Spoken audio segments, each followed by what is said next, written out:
Hello and welcome to the Superposition Guys podcast. My name is Yuval, and my guest today is Corey O'Meara, Chief Quantum Scientist at E.ON Digital Technology. We discuss how one of Europe's largest utility companies built a small in-house quantum team to identify business-relevant use cases in areas like optimization, energy pricing, and vehicle-to-grid scheduling. Corey explains how E.ON evaluates whether a problem is both classically hard and commercially meaningful, shares evidence of quantum scaling advantage in peer-to-peer energy trading, and reflects on the recent pace of hardware and algorithmic progress. We hope you enjoyed this episode. Hello, Corey, and thank you for joining me today. Thanks for having me. So who are you and what do you do? My name is Corey, and I'm Chief Quantum Scientist at E.ON Digital Technology. And there I'm technically leading the applied quantum computing program at one of Europe's largest utility companies. E.ON, as you mentioned, is a very large company. How large is the quantum team and when did it get started? Yeah, great question. So we're a pretty modest team. We're 5 full-time employees on the project and the team, and we started in around 2020. It's kind of an interesting story. So, in the early days, we were approached. So, I should preface it that the department where it lands is in. It used to be called the Data and AI department, or Data On. And we basically were looking at how to apply machine learning and optimization for different business use cases across the company. And at the time, 2019, 2020, quantum started to get a little bit of a buzz in the industry sector. And so it kind of came actually from the board level. So it came from top down. They asked, hey, you nerds in the department down here, working on internal tooling, well, what is this quantum computing thing? And I had originally done my PhD in quantum computing, actually. So we started discussing and came up with a short little kind of proof of concept about a business use case. And that sort of started the momentum and the internal traction. And over the years, yeah, we've grown the team. We've gotten more external funding, more internal funding, more stakeholder buy-in, and yeah, have been working on finding where can quantum advantage be achieved for real-world business use case scenarios. I would imagine that if the funding, the initial start came 5 years ago, then at some point the board says, okay, how's this going? And when are we going to get results beyond academic papers from it? What are you telling them? Yes, so we have a very good relationship with the board. So I'm very privileged. The quantum activities are completely supported by them at the highest level, and we basically everyone's aware. So one of the main goals that I've personally had is to bring the hype down internally and seeing what is possible on today's or yesterday's quantum computers, but also today's quantum computers, and try to manage expectations, essentially, right? And talk about where we are in the quantum advantage journey. And the board really believes in innovation for the right targeted business use cases. So they're aware that fault-tolerant is some years away. I know QERA is, actively working on this mission, and that's fantastic. So they know there's no ROI in the immediate future. We will wait some more years till fault-tolerant is here, and start to see these applications roll out for different business use cases. If a colleague from another energy provider, say a US energy provider, approach you and said, Corey, we've been doing this for 5 years. When should we get started? What should we expect? And how soon do you think we can get something that's truly valuable to the business out of it? What would you say? I would say there may be even a little bit too late, honestly. It's been really challenging but rewarding building our internal capabilities, onboarding our organization. I mean, it was hard enough a couple of years ago to talk about um, machine learning or AI. And AI is now the new name for that, right? And this sort of blew up everything. And now every organization around the world knows the value of AI or machine learning, right? And quantum is such a foreign concept to business units, to stakeholders. It really is its own special thing that is like literally hard to grasp for some of the world's most famous physicists for 100 years, right? So to communicate what are the kinds of problems in the different business units where you can potentially use a couple algorithms that may have a provable advantage. You really have to educate both like the management, right? So the ones that are allowing to work on certain projects, but you have to get to the low level, to the nitty gritty of the problems, and often work with the engineers who really know um, the domain, right? Because where you find out where you can maybe apply quantum, where the bottlenecks are in those different applications. So this is not something that happens overnight. And even if there's a fault-tolerant quantum computer, in a couple of years from now, and we can run real algorithms on this that give provable quantum advantages, it's not going to be an overnight thing to figure out where to even use it in your organization. And yeah, so I would say that it's good to, I mean, I'm proud that we're some of the pioneers in this space, to sort of look at these early stage quantum applications. But, I think the first mover advantage is going to be, very important due to the complexity of applying this kind of technology.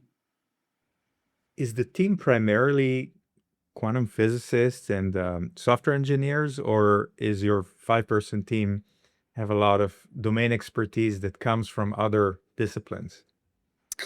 We did the first way, so the first order. So we're all PhDs in physics or quantum computing, and yeah, so ex-professors, postdocs, etc. And then when they join E.ON, we learn about the energy sector.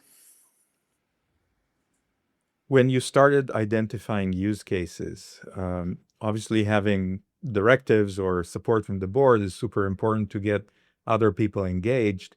But how often do you review these use cases? Or is it the case that department heads just come to you and say, oh, I know you're doing quantum and we've got this interesting problem that maybe you could help us with? Yeah, that's a great question. So it's a little bit of both, I would say. So at first, we were on our own. We didn't have really a broad enough internal network at E.ON. So, I mean, yeah, E.ON operates in 17 uh, countries across Europe, right? And it's difficult to sort of, I mean, at the beginning of the journey 5 years ago, I mean, quantum algorithm development is changing all the time, and especially things how they were 5 years ago is different how they are now, besides a handful of like classic quantum algorithms, right? Grover Shor, HHL, whatever. So it started off with us trying to look at what problems were people in our department building internal tooling for that was a bit that would have a bottleneck, let's say. And so that came from internal knowledge of the tools we were building classically, because we could see like, oh, classically this works fine, but actually at scale we're going to hit runtime limits.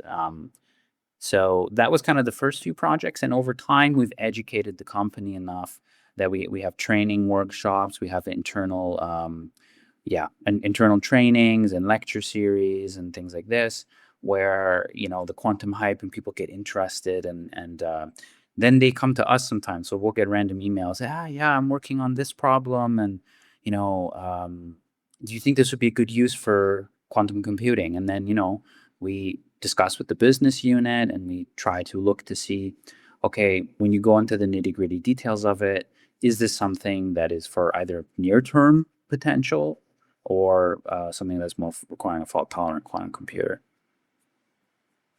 So you basically try to understand whether this is a problem worth solving in terms of, are you reaching classical limits, and then can it be solved in a reasonable amount of time, calendar-wise, as opposed to waiting for a large-scale fault tolerant. Is that about right? Yeah, exactly. So I mean, for any use case, especially let's talk about optimization problems. So especially quantum optimization, um, we now look at, okay, I mean, just because a problem can be phrased in a combinatorial way such that it's, an NP hard problem, it doesn't mean that that's actually hard to run in production for a business. Um, it could be that, I mean, essentially it boils down to the actual instance of the problem. And so we only really tackle combinatorial optimization problems if we can show, or there's known literature which shows that these problems are hard enough and they scale with exponential runtime using, let's say, Gurobi, or maybe some heuristic or something. And then I believe that that's a prerequisite for needing quantum optimization, because otherwise, yeah, you're running in a quantum computer, but for what reason, right? So even though there's no, of course, guaranteed asymptotic speed up using something like QAOA or some other quantum optimization algorithm or quantum annealing, but you can, at least work on something that's already hard. And so that's usually the beginning of our projects. When we get approached or we start digging into a new problem, we look at, okay, what's your data look like? How big is your optimization problem instances? Like something, if it requires 10,000 variables and then it gets hard, or a million variables and then it gets hard, well, that's not really a fit for any quantum computer, in the near future at all. So we particularly try to look at challenging problems that are hard enough at a small scale, where we try to push the limits of today's machines. So in a sense, it's not about big data, but about complex data. Yes, exactly. Complex data in terms of optimization, and also quantum machine learning. So looking at, again, there's some kinds of difficult, not necessarily from a complexity theoretic, perspective per se, but if your current machine learning algorithms struggle, like if current state-of-the-art algorithms struggle, let's say, then that could be a good use case where you can maybe try to augment it with a quantum computer. And there's some new research out there that suggests that combining quantum and classical in this way for hybrid, or however you want to call it, machine learning, that there's some provable types of quantum advantages. If you found a problem, or if you found a solution to a problem that is sufficiently interesting for the business, would you want to own a quantum computer, or would you use one on the cloud? I mean, I would want to own a quantum computer, yes. I don't know. I'm sure QERA or IBM also would like, E.ON to own a quantum computer. No, um, it's a good question. I mean, the thing is, with the cloud access, that the way you access it these days, I think it's probably fine for the foreseeable future, in the sense of decades. This is just my guess, right? But these are large, very specialized machines, and if there's a whole bunch of them accessible via the cloud, I mean, it'll be interesting once quantum advantage is really proven, even from a scientific, non-real world application. That will be interesting. Then proving it for practical quantum advantage, right? I often think, like, what will happen to industries where they haven't been looking into this yet? And I hope that it's going to be a mad rush to get access to these machines once it's really, once there's no shadow of a doubt, that these things are achievable on devices that are actually built today or in the near future. It's a good question. How much queuing can you have, and how many physical computers can you build? But one thing that's interesting about our use cases is oftentimes things have to be computed in essentially near real time in the energy sector. So we're always trying to balance the supply and demand of electricity in the grid. And so there's energy markets, right, that you buy and you trade and you sell electricity, which is a traded commodity. And we're also live generating electricity and transmitting it and operating the electrical grid. And so what I find really cool about that is it's a guaranteed time window. You know, some things, okay, you can talk about logistics and maybe truck routing, or I don't know. Yeah, you can have something run, but maybe you do that schedule once a week. I don't know. Once a day, maybe. But in the energy sector, because it's such a constantly changing dynamic thing, we have our domain itself has a dedicated runtime window. So any kind of potential speed up, we're fixed inside this window.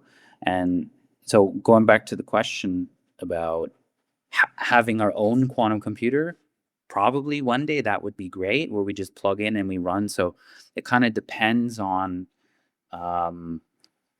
how things are deployed in operations in the future, and what kinds of critical applications are running on these computers. And when there's SLA agreements, right, for getting access to cloud-based quantum computers. I mean, we're not there yet, of course, but if real critical things run on there, then there's definitely a possibility in the future. In the near term, I could probably help you get a quantum computer from Lego. I bet. Much easier Yeah. to maintain. Doesn't take a lot of space, very energy efficient, even though Yeah. for you guys, energy is not the problem. Um, I'm wondering if you think about quantum computing as a business service under these SLAs, will you always have a classical backup? If the computer is not available or something happened, do you have a sort of a backup algorithm that you can always sort of run classically? I mean, we have some papers out about hybrid software architectures, so integrating enterprise, Docker containers and sort of cloud deployments into say the Azure cloud and things like this. So we have some work in there. Some of our government grants that we are working on with our collaborators from universities and research centers, there's usually a piece to our work where we already are trying to think a few steps ahead about how would we integrate that into our existing cloud infrastructure.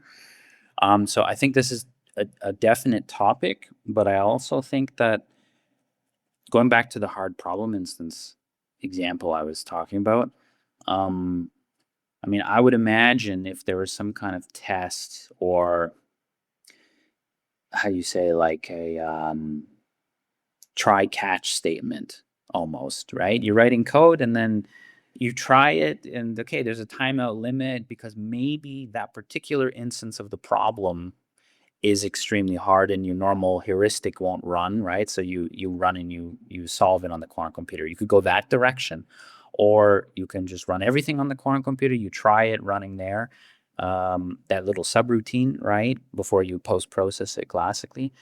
But having a fail-safe, that definitely will be important, I would imagine, in the future, at least for the sector I'm working in, right? So there's, I'm sure, other sectors maybe where you can't do this, like molecular simulation. I'm not sure if you want to take a big hit to your accuracy, let's say, if you go back to kind of classical models.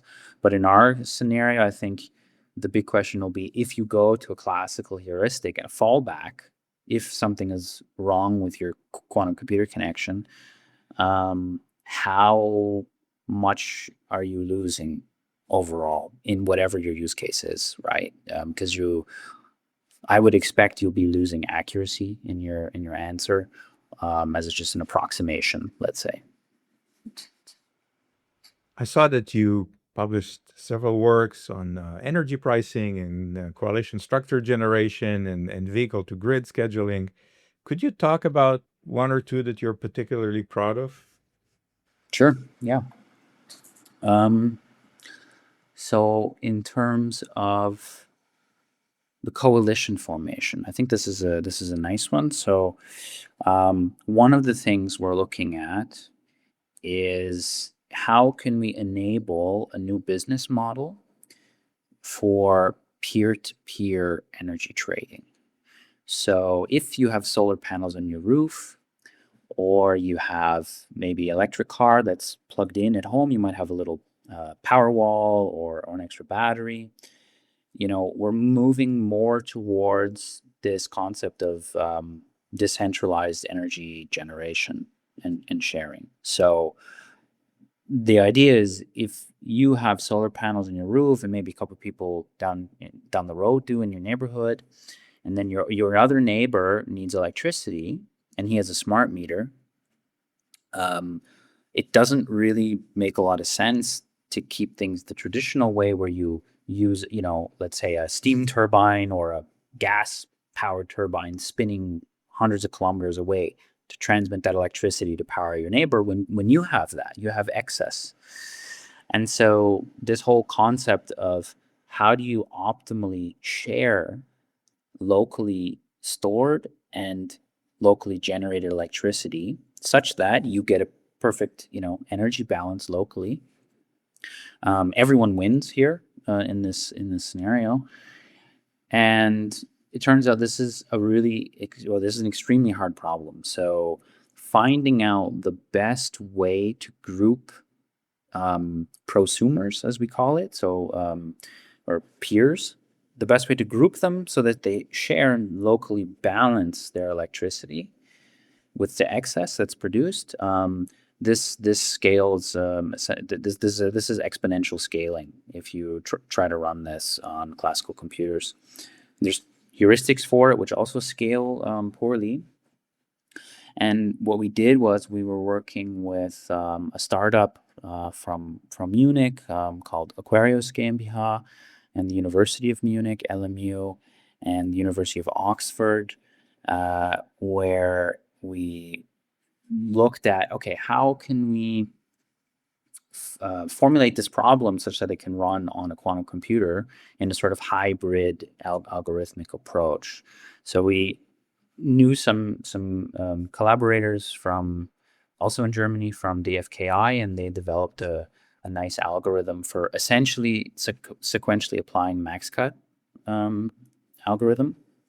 So it's a hybrid workflow. So we took it, tuned it a little bit, and really formulated real world graphs and data. And in the end, to our surprise, honestly, we actually proved a kind of quantum, or proved is a strong word. Let's say we demonstrated evidence of quantum scaling advantage for running this on a D-wave quantum computer, so using quantum annealing. Now, we weren't the first to demonstrate quantum scaling advantage, right? So the folks at JP Morgan had a very nice paper in Science Advances on this for the so-called labs problem. And also USC had a PRL on this paper, on this topic, but it wasn't for our use case. It was essentially for mathematically interesting optimization problems, but not really founded in the real world. And yeah, our paper was just recently published, maybe 2 or 3 months ago, in IOP QST journal. So finished the peer review process and amended the draft over some time, and so we're quite proud of that result. That it's, if I were to sell it a little bit here, I would say it's, the first real world business relevant application and proof or evidence of quantum scaling advantage. How do you go about selecting the quantum computer that you use to run the algorithms? Yeah, so we are, there's so many options out there, right? So, this is a technological race that you're a part of.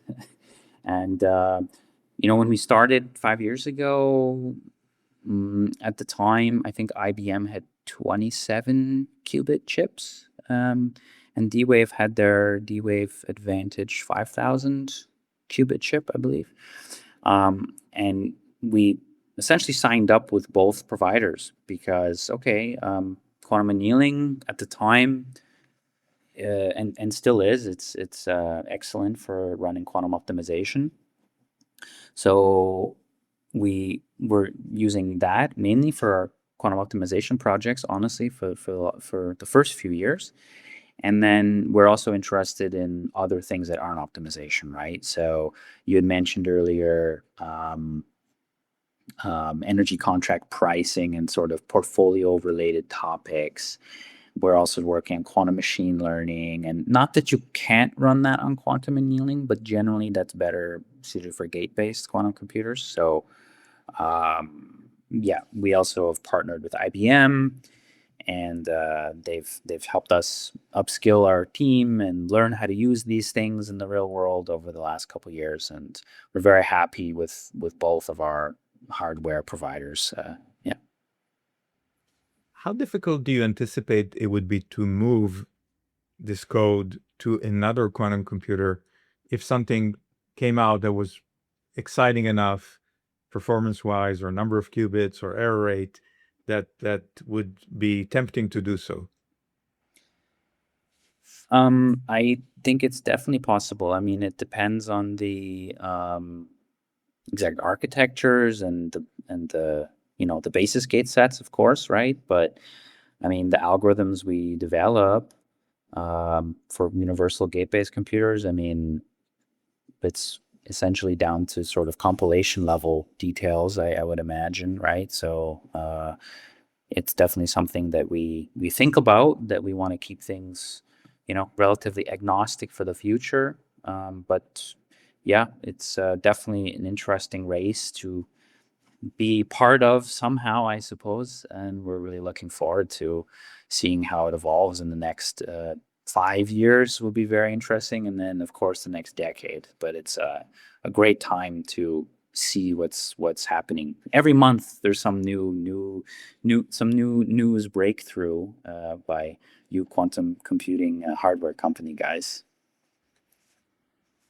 We're getting close to the end of our conversations today, unfortunately, but I wanted to ask you a couple of questions about time and price. When you are thinking about these algorithms, the vehicle to grid, or the other one, the coalition structure generation that you mentioned, how long does it take to run? Is it a couple of seconds? Is it a few hours? Maybe think off the top of my head, it was, I mean, it's definitely not hours. So yeah, some like a few minutes, I think. So particularly for optimization problems, right? So quantum machine learning is a different thing, especially if you're trying to train on a quantum computer and you're rerunning things many times. But now for optimization was a matter of minutes. Yeah.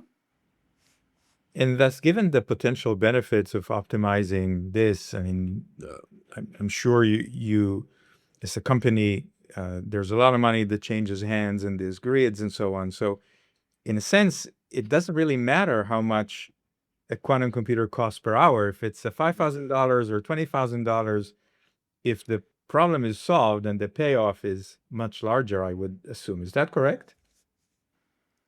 Yeah, that's something that we look into when we're doing use case development. So we look at, is there a classical bottleneck here? So is there is there a bottleneck either today or tomorrow, once the grid is more digitalized, we have more pipelines in the cloud, we have more information to process. So we look at that. And then the other topic we look at is, yeah, if you can speed it up, what would the financial gain be? Because, just because you can, I mean, that's the difference between proving a scientific result and talking about business, right? So if we had some use case and we proved undeniably quantum advantage, as a scientist, I would be thrilled, and I think the whole community would be thrilled that a real business proved quantum advantage and we get it into, cover page of Nature, right? Um, but yeah, at the end of the day, if the business says to me, yeah, well, okay, that means nothing for us. I mean, so that's not going to have any monetary value at the end of the day, or that doesn't help the grid stability, that doesn't make anything more safe for us, that doesn't make the grid more resilient, that doesn't, then at the end of the day, that's just a cool science result and doesn't really have an effect for the business at the end of the day. So the use cases we work on, we try to aim for things that having maybe a little bit of a speed up might have a large cost function sort of value at the end of the day. Next to last question. You've been doing this for a while. What's new in the quantum world in the last 12 months? What have you learned or that has surprised you in the way quantum is developing? Yeah, that's a loaded question. I mean, there's news every week these days. um, I think that, I mean, besides the incredible progress in hardware, so it's clear I'm not a quantum hardware guy. Okay, my PhD originally was in math of quantum computing, and now it's work on quantum applications. So I won't say too much about the hardware, besides the fact that I find the roadmaps to fault tolerance amazing. Um, 20 years ago when I started learning about quantum computing, they were just a dream. There was a couple qubit machines, 5 qubit, maybe 7 qubit NMR machines. And to see where we're at today, not only am I using daily 150, 156 qubits, uh, there are roadmaps out there to show that you can really have error corrected logical qubits at scale where you can run, hundreds of millions of gates.